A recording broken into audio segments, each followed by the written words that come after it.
Travis Scott has undoubtedly achieved remarkable success and recognition in the music industry. At the age of 32, he's won 8 Grammy Awards, a Latin Grammy Award, a Billboard Music Award, an MTV Award, and multiple BET Hip Hop Awards. Additionally, his journey has been documented in a Netflix documentary showcasing his rise to fame. Travis Scott is dropping his new album Utopia on July 28th.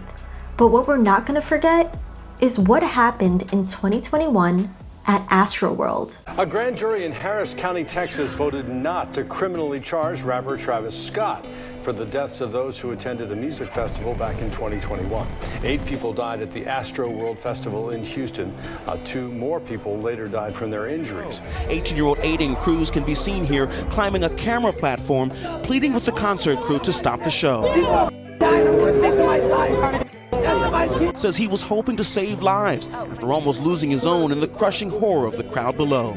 I just remember just having so much weight on my body,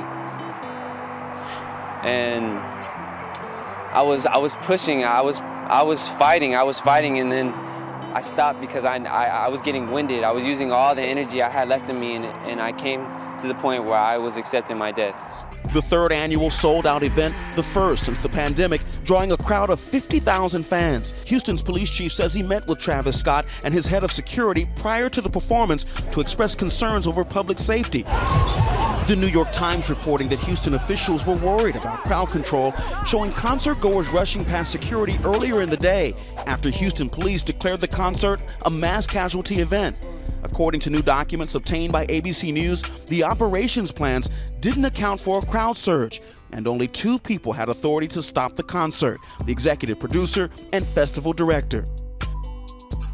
Astroworld Fest was a collaborative effort involving multiple individuals, but the primary responsibility for executively producing and directing the festival was Travis Scott and Live Nation. Live Nation is a massive company in the live entertainment industry and was a crucial partner in organizing Astroworld. With ownership of Ticketmaster and a vast network of music venues, Live Nation brought its expertise and resources to ensure the festival's success.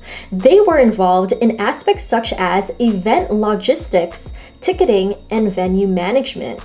In an interview with Charlamagne Tha God, Travis Scott acknowledged that despite his involvement, he held the professionals, such as Live Nation and the festival security team, accountable for ensuring the safety and security of attendees. Even though Live Nation has a significant presence in the live entertainment industry, their events attract a massive audience, and because of this, they have faced challenges with similar safety issues at some of their concerts in the past, such as in 2017, there was a tragic bombing incident at an Ariana Grande concert in Manchester. Over the years, Live Nation has encountered hundreds of lawsuits and safety violations related to unsafe conditions at numerous events. But what makes this even more bizarre is that Live Nation has formed a partnership with Liquid Death. Have you ever heard of a real witch summoning demons and trapping them inside cans of water?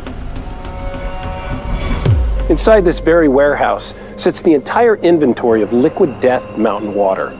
Each can is about to be infused with real demons by a real witch. Water isn't cute. Water is deadly. It kills innocent surfers and snowboarders and kayakers. Every year, water is responsible for thousands and thousands of deaths. Now is the time of the dead. Demon-infused Liquid Death. If you drink it, will you become possessed? Witchcraft has been here since the beginning of time because it works. Live Nation has so much power in the industry that in 2022, the water brand skyrocketed in value, reaching an evaluation of an astonishing $700 million. Liquid Death is sus as and is referred to as cursed can water. Many people that attended Astroworld recalled feeling sick and hearing voices right after drinking the water. With the release of Travis Scott's new album Utopia, he has once again teamed up with Live Nation for a concert in front of the pyramids of Giza located in Egypt. He teamed up with the same company he claimed should be responsible for the death of his 10 fans. When are people gonna wake up and realize that this man only cares about himself? Get that motherfucker, get him. You tried to take my shoe? You wanna be a thief? Come up. Get him out of here. Get him out of here. Boo! Boo! Boo! I don't care if you're working for Summer Jam. Bye. You're not working for Travis. This isn't Summer Jam. This is a Travis Scott show. Travis. Witnesses tell Fox 5 that Travis Scott was not on the billing but showed up to perform with another rapper, and before the alleged assault had already shoved the DJ who was performing and was taking the phones of people who were taking pictures of him and throwing the phones across the room. Now, in an exclusive with Fox 5, the sound engineer, who we know to be one of the most respected sound engineers in New York City, who will simply identify as Mark at Nebula Club, tells us that Scott was playing the volume so high that it was distorting the sound system. And when he tried to help, Scott first insulted him with the middle finger, then came around to his area, which is off stage in a cordoned off area, and punched him in the head. Now, I was trying to tell him to lower it so so it sounded good for the performance. He just stuck his middle finger in my face. So I lowered the monitor a little bit so I could talk to him. And that's when he ran around the speaker and attacked me. Obviously my neck is up. My arm is tingling. I have pins and needles going down it. There's no secret that Travis Scott is well connected, and the more that you learn about him, it becomes evident that he has a captivating and hypnotic personality that I like to call the Travis Scott effect. Like many successful artists, Travis Scott's journey to the top required him to make many sacrifices along the way, and his path to fame often led him to destroying personal relationships and commitments in order to advance his career. However, it's so important to recognize and realize that Travis Scott's popularity and fame wouldn't have been possible without us.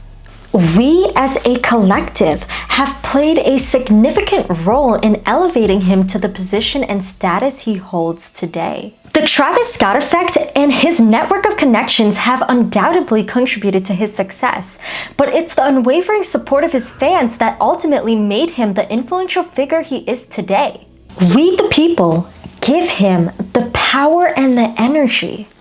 But the question is, does he deserve it? As spiritual beings, we are living a temporary human experience, and when we begin to awaken to this idea, we realize that we possess an incredible amount of power. This realization comes from understanding that we have free will, which gives us the ability to shape our reality and destiny. However, many individuals unknowingly find themselves influenced by what mainstream media portrays.